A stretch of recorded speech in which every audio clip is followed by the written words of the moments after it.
இருப்போம், ஒவ்வொரு விஷயத்தையும் சொல்லிட்டே இருப்போம்.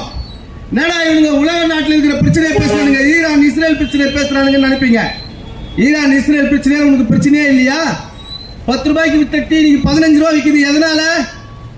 ஏன் கம்யூனிஸ்டுகள் மேல்நாட்டு கொள்கைகளையும் உலகமயமாக்களையும் எதிர்க்கிறாங்க?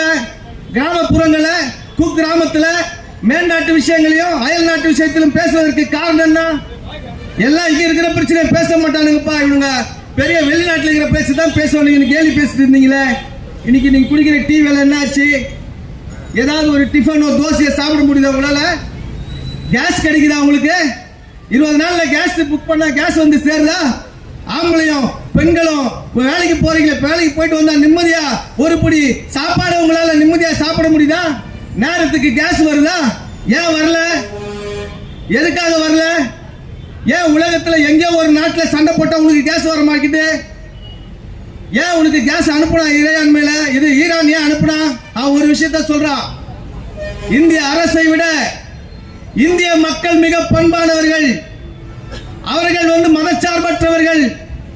அந்த இந்திய தேசத்தின் மக்களுக்கு நாங்க எப்போதுமே நாங்க அவங்களை எங்கள் உடன்பிறப்பா பார்ப்போம். அவங்களுக்கு கேஸ் அனுப்பணும்னு சொன்ன எந்த ஆட்சி புடுங்கி இருக்காகவும் அவன் கேஸ் அனுப்பல.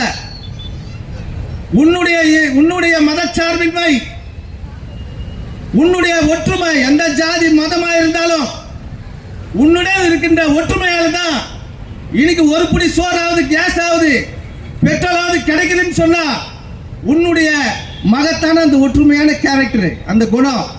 இது யாரால வந்தது?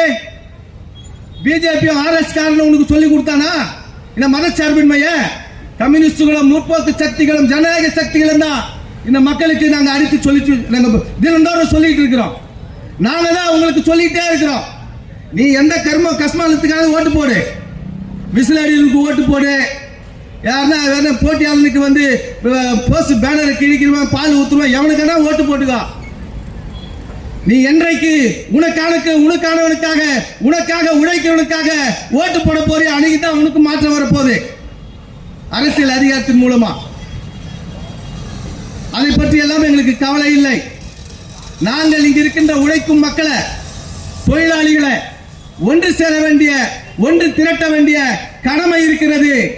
ஆகவேதான் நாங்க இந்த மே தினத்துல சிபிஎம் எம்எல் குறைந்தபட்சம் 3 கட்சிகள் இணைந்து எம்எல் மூவ்மெண்ட் ஐக்கியத்தை உருவாக்கி ஆகணும்.